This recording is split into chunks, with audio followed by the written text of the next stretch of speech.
Magandang araw! Ngayong araw, gagawa ako ng puto. Sa totoo lang, medyo kinakabahan ako dyan. Baka kasi pumalpak. Abay sayang at namuhunan. Pinanood ko lang to online kung paano gawin. Bago ko nga pala ihanda mga sangkap na gagamitin, magpapakulo na muna ako ng tubig para hindi sayang ang oras. At pagkakulo ng tubig, patayin mo muna ulit ang apoy. Dahil kulong-kulo na siya. Pero yung isasalang ko, hindi pa handa. Abay syempre, unahin ko mag-set up ng camera.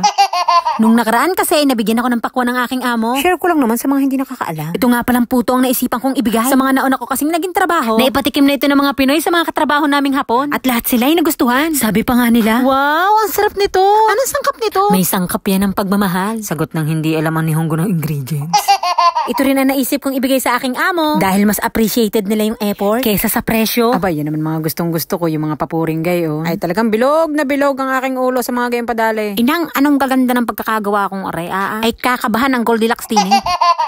Ay kung magiging negosyo ko aring putuhan, ano kayo maipangalan? Puto, alamate. Wow, ang lalim mo! Ikaw hindi na masama sa baguhan. O, tingnan nyo. Ina, pagkakaganda. Yan ang una kong inasikaso pagkagising ko kinabukasan. O, diba? May mailalagay na rin sa eco bag ni nanay. 2 balot nga pala ang inihanda ko para matikman na rin ng mga iba kong katrabaho. Yon! Mission accomplished! At matapos ko nga maihanda ito, ay nag-asikaso na rin ako ng aking almusal. Sobrang sarap talaga sa pakiramdam ng payak na pamumuhay dito. Malayo sa lungsod, napapaligiran ng mabubuting tao, at may pritong manok.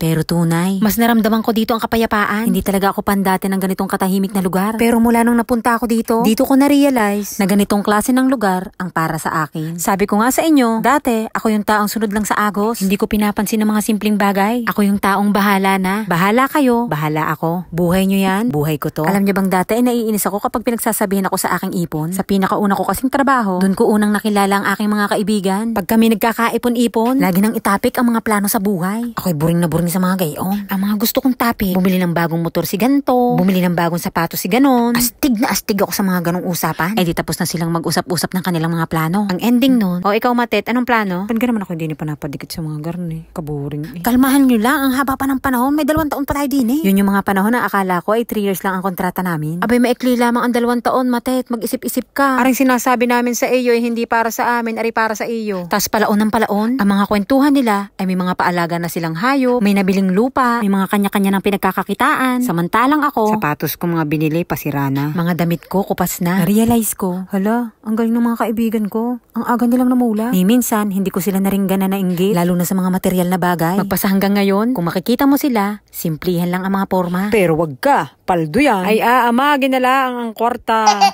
At nang patapos na nga ang aming 3 taong kontrata, at sinabi magkakaroon ng 2 years extension, aba, laban pa rin sila. Matet, yung ipon na yan, saglit lang yan sa Pinas. Magpasya tayong magkakaibigang umuwi. Pag meron na tayong stable na pagkakakitaan, ito talaga ang literal na hulog ng langit sa akin. Ay, saan kaya ako pupulutin kung hindi ko aring mga nakilala? Buti na lang at hindi pa huli ang lahat. Kahit hindi kami magkakasama ngayon, updated pa rin kami sa isa't isa. Ang pagkakaiba lang nun, ang buhay ko may direksyon na. Ay!